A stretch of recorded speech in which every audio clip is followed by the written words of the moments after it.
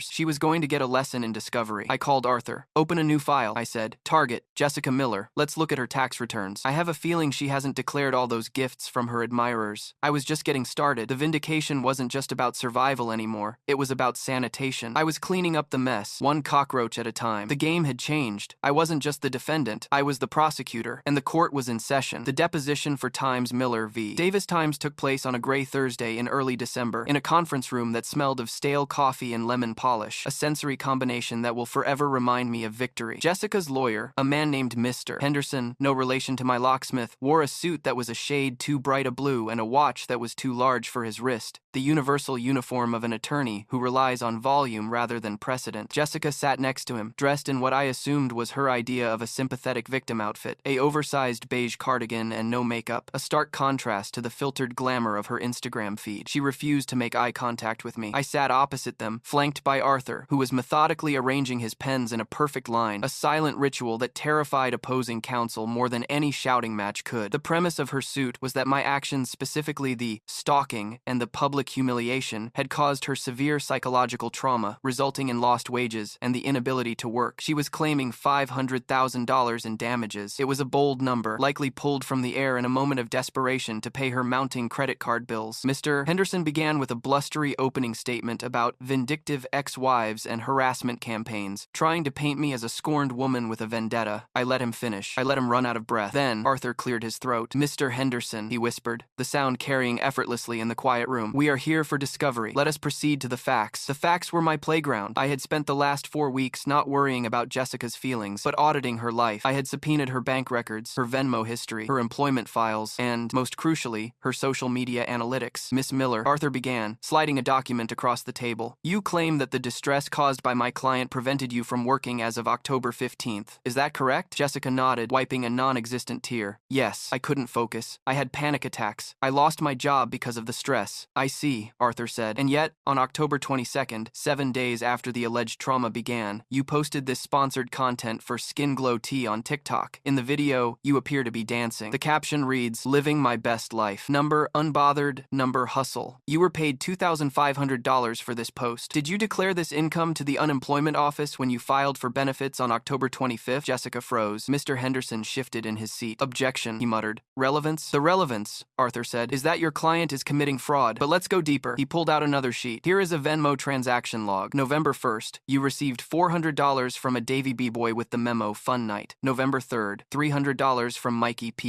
memo Uber and dinner. Miss Miller, are these charitable donations, or are they unreported income for services rendered? Jessica turned a shade of crimson that clashed with her beige sweater. They're just friends, she stammered. Helping me out. Helping you out, Arthur repeated. Interesting, because we cross-referenced Davy B-boy with the client list of a certain escort agency website where a profile matching your photos, though with the face blurred, was created on October 20th. We are prepared to subpoena the IP address logs of that website to confirm the upload source. Unless, of course, you would like to withdraw this lawsuit with prejudice. The silence in the room was absolute. Mr. Henderson looked at Jessica. Jessica looked at the table. She knew. She knew that I wasn't just defending myself. I was holding a match to the rest of her life. If we went to court, this would all become public record. Her parents would see it. Her future employers would see it. We'll take a recess, Mr. Henderson said, closing his folder quickly. They went into the hallway. Through the glass walls, I watched them argue. Jessica was crying for real now, the jagged, ugly sobs of someone who realizes the consequences have finally arrived. 10 minutes later, Mr. Henderson returned alone. We are withdrawing the complaint, he said, not looking at me, and we agree to a mutual non-disparagement clause. No, I said. Mr. Henderson looked up, surprised. Excuse me? No non-disparagement, I said calmly. I will not be contractually gagged from telling the truth. She withdraws the suit. She pays my legal fees $12,400, and she disappears. If I ever see her name in a legal filing against me again, I release the file to the IRS. Those are the terms. Mr. Henderson looked at Arthur. Arthur just smiled and capped his pen. You heard the lady? Arthur said. They accepted. The check for my legal fees arrived 3 weeks later. It bounced. I didn't pursue it. The notification of insufficient funds was satisfaction enough. While Jessica was imploding, Mark was facing a different kind of tribunal. The SEC investigation moved with the slow, grinding inevitability of a glacier. My submission of his text messages regarding the insider trading had triggered a Level 3 audit of his firm. To save themselves, the partners had thrown Mark to the wolves. They claimed he was a rogue agent, acting alone, violating strict company policies. They cooperated fully with the investigators, handing over his laptop, his phone, and his building access logs. Mark was indicted in January on 2 counts of securities fraud and 1 count of wire fraud. The trial was scheduled for March, but Mark didn't have the stomach for a fight. He didn't have the money for a defense either. He took a plea deal. I wasn't in the courtroom when he was sentenced. I didn't need to be. I read the transcript later. Purchased from the court clerk for $10. Asterisk. The defendant. I just wanted to get ahead, Your Honor. I made a mistake. Judge Reynolds. You betrayed the public trust for personal gain. You are sentenced to 18 months in a minimum security federal facility, followed by 3 years of probation. You are also permanently barred from holding any license to trade securities or act as a financial advisor. Asterisk. 18 months. It wasn't a life sentence, but it was a life-ending sentence for a man like Mark. His career was over. His reputation was radioactive. The validator in my life, Silas, sent me a photo a few days before Mark reported to prison. It showed Mark sitting on a park bench in Queens, eating a sandwich wrapped in foil. He looked 10 years older. He was wearing jeans and a hoodie. The custom suits were gone, likely sold to a consignment shop to pay for his brother's couch space. I looked at the photo and felt nothing. Not joy, not sadness, just a confirmation of physics. Action, reaction. He had sought excitement. He had found chaos. He had wanted out. He was now completely, utterly out. The resolution phase of my life didn't happen overnight. It wasn't a cinematic moment where the sun came out and the birds started singing. It was a slow, quiet reconstruction, like healing a broken bone. The first thing I did was renovate the house. I couldn't live in the museum of our marriage. I hired a contractor to tear out the kitchen. Mark had insisted on the one with the dark granite and the industrial stove he never used. I replaced it with white marble and warm oak, a space that breathed. I turned his man cave in the basement into a library, filling the shelves with the books he had called boring and the art he had called pretentious. I reclaimed the space, square foot by square foot. I slept in the middle of the bed, sprawling out, no longer shrinking myself to make room for someone who didn't want to be there. Professionally, my life exploded in the best way possible. Word of my divorce, and specifically the forensic precision with which I had executed it, had spread through the whisper network of high-powered women in the city. I became the go-to consultant for women who suspected their husbands were hiding assets. I didn't just do accounting anymore, I did strategy. I helped women build their own dossiers. I taught them how to track discrepancies, how to archive text messages, how to be the architect of their own liberation. I charged $400 an hour, and I had a 6-month waiting list. I wasn't just a survivor, I was a weapon they could hire. 3 years passed. The sharp edges of the trauma began to soften into wisdom. I stopped checking Mark's name in the inmate locator system. I stopped looking for Jessica's social media. They had become irrelevant characters in a book I had finished reading. But the universe has a sense of humor, and it likes to provide epilogues. It was a Tuesday in November, almost exactly 3 years after the anniversary dinner. I was walking out of a coffee shop in Midtown, holding a latte and checking my email on my phone. I turned the corner and nearly collided with a man wearing a green vest and holding a clipboard. Save the children? He asked, flashing a tired, desperate smile. Do you have a minute for? He stopped. I stopped. It was Mark. He was out. He looked hollow. His hair was thinning, gray at the temples. His skin had the pallor of someone who spent too much time indoors and ate too much processed food. He was wearing a generic polo shirt under the charity vest. He was a street canvasser, one of those people you walk past every day without seeing. He stared at me, his mouth opening slightly. He took in my tailored wool coat, my Celine bag, the aura of calm success that radiated off me. He looked at the latte in my hand as if it were a holy grail. Elena, he whispered. It was the voice of a ghost. Mark, I said. I didn't step back. I didn't flinch. I just stood there, grounded. grounded in my reality. You look good, he said, and I could hear the envy in his voice, thick and bitter. You look tired, I observed, not as an insult, but as a data point. He let out a short, humorless laugh. Yeah, well, convicted felons don't exactly get the corner office. I'm doing this until I can get my license back. Or something. He was lying. He would never get his license back. He was still delusional. How is everything? He asked, searching my face for a crack, for a sign that I missed him, that I was miserable without him. He needed me to be miserable. It was the only thing that would validate his choices. Everything is peaceful, I said. I have to go, Mark. I have a meeting. I started to walk past him. He reached out a hand, not touching me, but hovering in the air. Elena, wait. I think about that night a lot. I shouldn't have. Don't. I cut him off. My voice was soft, but it had the weight of a gavel. Don't rewrite the history. You did exactly what you wanted to do. You wanted to feel alive. You wanted a new story. You got it. Enjoy it. I walked away. I didn't look back. I didn't check to see if he was watching me. I knew he was. I knew he would carry that image of me walking away, successful, whole, unbothered for the rest of his life. It was the final punishment. I took the train home that evening. I sat by the window, watching the city blur into the suburbs. I thought about the inverted outcome hook of my life. I had thought my marriage ending was the disaster. I had thought losing Mark was the tragedy. But the data showed otherwise. The divorce wasn't a loss. It was a correction. It was a market adjustment that had removed a toxic asset and allowed for exponential growth. I arrived at my house, my sanctuary. I walked into the kitchen, the white marble glowing in the moonlight. I poured a glass of wine, not the $300 vintage we had pretended to enjoy at times, Lubly asterisk, but a $20 bottle I actually liked. I walked out to the back patio. The air was crisp, smelling of fallen leaves. I sat in the Adirondack chair and looked up at the stars. I remembered Mark's words from that night, the echo that had haunted me for so long. Asterisk, I want out. Asterisk, I took a sip of wine. He had wanted out of the marriage, but really, he had wanted out of the responsibility of being a decent man. He had escaped the burden of integrity, and in doing so, he had freed me from the burden of carrying him. I wasn't just a survivor of a divorce. I was the beneficiary of a great betrayal. I closed my eyes and breathed in the silence. It was the most expensive thing I owned, and I had earned every second of it. I was alone, but I wasn't lonely. I was complete. The audit was finished. The books were balanced, and for the first time in my life, I was exactly where I was supposed to be.